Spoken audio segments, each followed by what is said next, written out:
Hindi nila maaareglo nilang iba eh. Pero si Sarah, sa tingin nila, hindi nila maaareglo yun. Kahit, maging totoo tayo, kayo paano ba kayo mag-isip? Sa tingin nyo ba maaareglo si Sarah o hindi? O, kayo tatanungin ko, definitely no.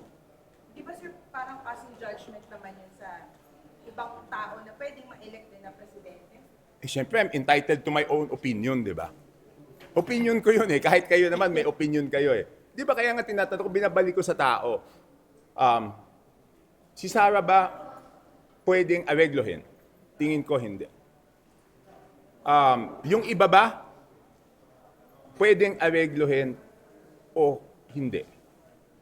O kahit hindi areglohin, pwede bang pakiusapan para mas magandang term? Pwede bang pakiusapan?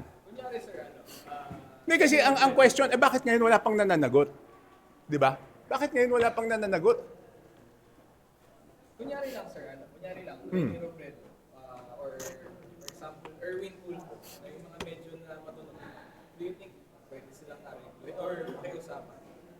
Alam mo, I don't want to pass judgment on them. Pero hindi lang naman sila mag-isa ang magdidesisyon dyan eh. Di ba?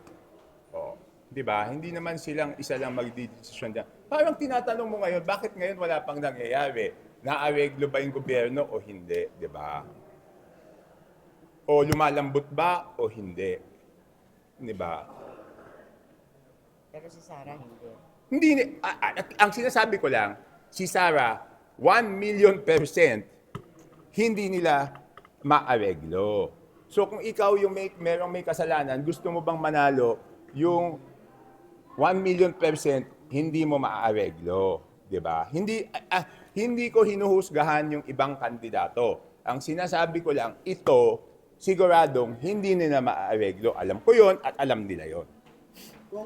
What do you think po ba dun sa sinabi ng Presidente na, or yung sinabi ng ICI na mag-wind down na sila by March 30? Kaso wala pang, parang basically parang hilaw pa yata yung ginawa ng ICI over the past few months. Hindi kasi kawawa naman yung ICI, 'di ba? Ibig sabihin, isa na lang natira si Justice Andres Reyes, number 1. Number 2, 'di ba, nag-file pa nga ako ng bill, 'di ba? Independent Commission Against Infrastructure Corruption.